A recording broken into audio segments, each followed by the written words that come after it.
Say, is the image quality alright? Does the lighting look good? Is the audio quality good? And there are so many things to take into account when creating a video, and today we'll have a look at them. Welcome to the Soft Skill channel. My name is Sebastian Jung and I welcome you to the channel update March 2021. Last month I started talking about our experiences when creating a YouTube channel, and today I will continue with that. And of course we will look at recent and upcoming topics. Recently we had a focus on communication and social interaction, starting with the Shannon-Weaver model.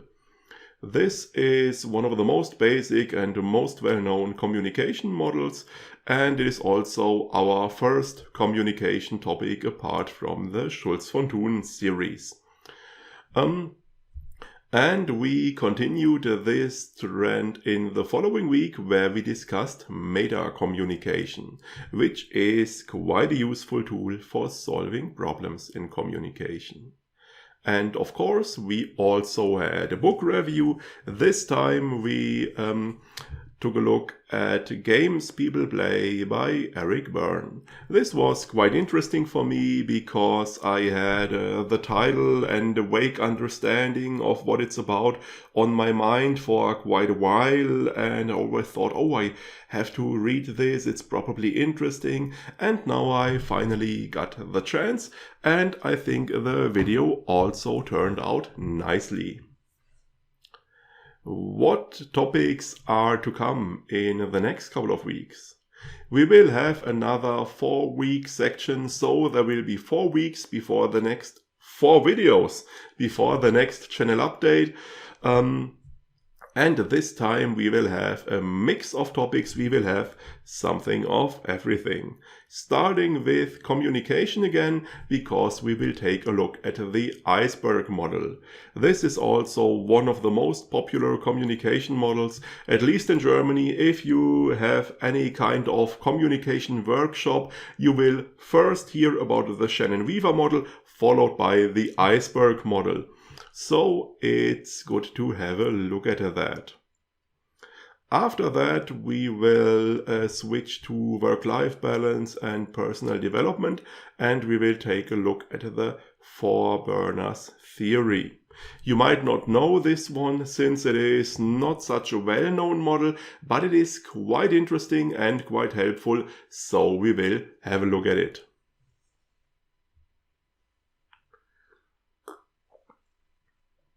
After that, we will proceed to a topic that has been on this channel's wish list and to-do list for quite a while, which is procrastination.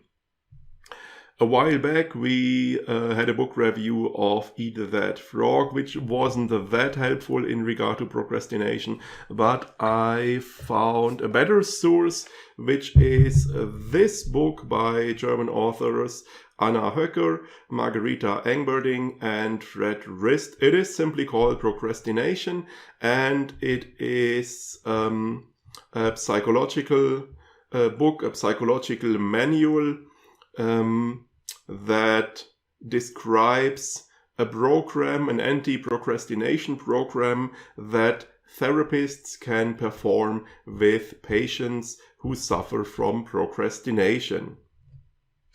So in the 3rd week we will have a video where we take a closer look at procrastination and we figure out what it is all about and what the reasons are, how people come to procrastinate and how it can become a problem. So we build up a good basic understanding of procrastination. Then Anna Höcker, Margarita Engberding and Fred Rist did not just write this more scientific book for therapists, but they also wrote a guidebook for the average person who suffers from procrastination. The title is literally translated, "Today I Will Really Start." And this book allows people to perform this anti-procrastination program by themselves.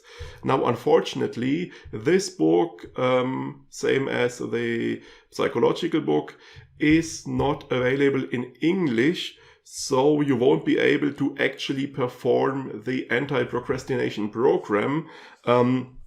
However, I will provide some information about the approaches taken in the program and the general strategies, and this should be helpful for you in figuring out an own personal routine for you if you want to, if you have problems with procrastination and want to get rid of it.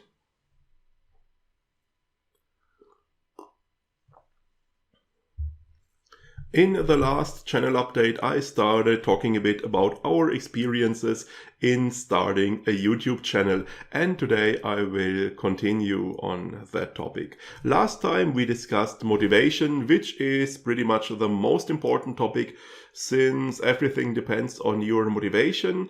But when you are thinking about a YouTube channel, the things that are on your mind most of the time are probably practical questions, such as what kind of camera do I need, and what type of work is necessary, and how do I get started, and what do I have to do. And today we will talk about those things. Personally, we had an advantage in this regard because the videos I created for the YouTube channel were not the first videos I made. I made some previous instructional videos connected to my work, so I already had some of the equipment and I already had a good understanding of the workflow and all of the steps and everything. Now, if you are starting from scratch, I'd say if you have a decent smartphone with a decent camera, this is probably sufficient for the beginning. You might want to get a stand where you can attach your smartphone, so you don't need a friend or assistant who holds it for you and who films you, but you can just place it and record yourself. But apart from that, the smartphone is probably sufficient. And when you are considering your first purchases of additional equipment, you should think about your priorities in regard to image and sound quality. For example, for me, I just sit here and talk, and seeing me in too much detail would probably be more of a disadvantage. So I don't focus on image quality a lot. I will probably get a better camera sooner or later, but for now I am quite happy with this one, which is merely a webcam. And this microphone I have here, this was more expensive than the camera, because I talk from beginning to end of my videos, and it is very important to have decent audio quality. So my focus is on audio, not image quality. Regarding image quality, apart from the camera, lighting is of essential importance. Your lighting contributes probably as much to the image quality as the camera does. So before you purchase a better camera, you should consider purchasing some lights. Apart from that, you are pretty much good. You might want to get a background such as the one we have, which is basically just a piece of cloth on a stand. It depends on the background you have available at the place. So in our case, what is behind the piece of cloth is a door, which is white, and the walls have a earth-like darker color, so there is some contrast, plus there is some furniture visible, and Yeah, there are some sharp contrasts, and the actual nature background would be somewhat distracting and would not look that good, so it looks much better with this artificial background. If you work with an artificial background, of course, you could also consider using a green screen where you have a green piece of cloth instead of this printed one. The advantage is you can later in your cutting software or even while recording in a tool like OBS, you can replace the green background with an image of your choice or even with a video or whatever. However, for this to work properly, you need very good lighting, because this green background, it needs to be the same shade of green everywhere for it to work well, so you need very good and even lighting. And finally, you might need some props. The first prop we purchased was this little lion who assisted us in the videos about stress and who later became the channel's mascot. So, nice little lion. And we used a couple of different props, especially when we created our thumbnails. Now you should take those into account because the costs will accumulate over time, and of course it is very important to have the props in time for the filming. Next, let's talk about work. Of course you have to do the actual filming like I am doing right now. And you might probably need a few tries to get it right. By now I have a pretty good routine, but I usually record every video 2 or 3 times before I am happy with the result. For your interest, this is the second take for the English version of this channel update. Now there is a lot of additional work to do before and after filming, and this probably takes more time than the filming itself. At least it does for us. Before you film the video, you need to do all the preparations. You might need to do some research, some planning. You might need to write a script. You might need to get some materials, not only physical ones, but also digital ones. And yeah, you need to get everything ready. In our case, we also need to build up all of the stuff because we use this table for other things the rest of the week. After you finished filming your video, you have some additional work to do, like cutting the video. Maybe you need to edit the images, you need to edit the sound, maybe you need to add additional materials like images, videos, music, whatever. So there is some additional work there as well. And once you have finally finished your video, there is still additional work to do in regard to presentation and search engine optimization. The first thing you need is a decent thumbnail. Thumbnails are of essential importance. Thumbnails are probably most important in deciding whether a potential viewer clicks and watches your video or not. So you need to create a decent thumbnail. Next, you need to create some text, which is important for the YouTube algorithm. So this concerns the topic of search, so-called search engine optimization, which basically means you need to write text that people like, but that also works well for algorithms for software to determine what your video is about and which people it might be relevant for and so on. First, you need a good title. Then you need a good video description. Then you need tags. Tags are not visible to viewers, but just to the algorithm. Tags are keywords that describe what your video is about. And finally, and this is a lot of work, you need subtitles.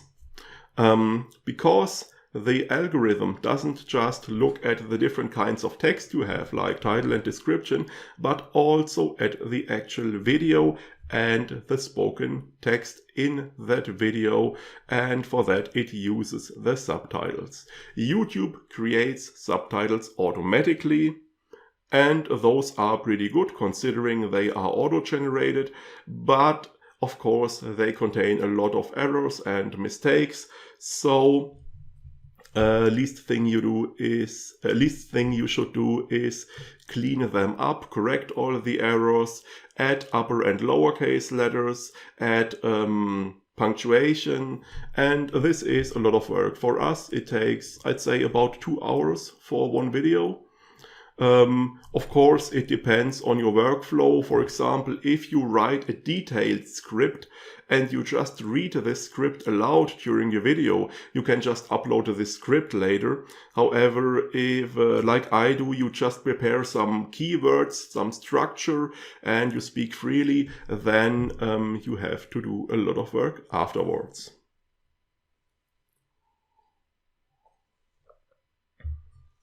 Another thing you should take into account are legal issues, because if you make any mistakes here, you can get into trouble. Of course, this depends on the country you live in and the local laws. For example, in Germany, the so-called Impressum is very important, which basically provides information about who is the person who runs the channel and how you can contact that person. And if you don't have that, you can get into trouble. Legal issues that should apply to most people in most countries are: first, intellectual property. So any material you use that you did not create yourself is troublesome. If you use images, videos, sound effects, music, whatever, anything that somebody else created, you need their permission for it. And there are also further legal issues concerning material you create yourself. Because even if I just went outside and took a photograph outside, now this photograph was taken by me, so it belongs to me, and you would think I could use it as I please. However, there are some potential issues here. First of all, if I took the image outside, there are probably some people on it, and I can't just use a picture of other people. At least in Germany, this is highly illegal because you would violate their personal rights. Furthermore, if there is, let's say, some advertising visible on this picture, and maybe the logo of some company, I could also get into trouble because I can't just use the logo of some company. They could sue me for it.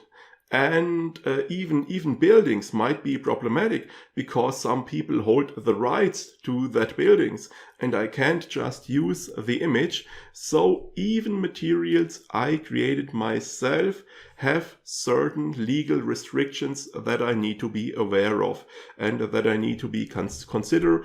Otherwise, I might run into trouble, which would mean unpleasant legal issues and additional costs, of course.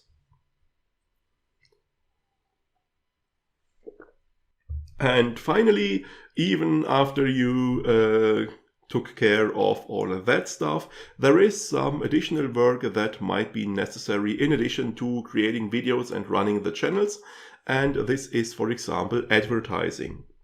You might create additional social media channels to support your YouTube channel. In our case, we have some for the German channel. We have a Facebook account and an Instagram account to support the German channel. And of course, those also take additional work. We also created a homepage to support the channel and our different endeavors. And that, of course, also takes a lot of work. So you need to consider advertising. Of course, it's up to you what approaches you use for that. And finally, once your channel is growing and you have a lot of viewers and subscribers, there will probably be a point where community management takes a lot of time. For example, replying to comments and things like that.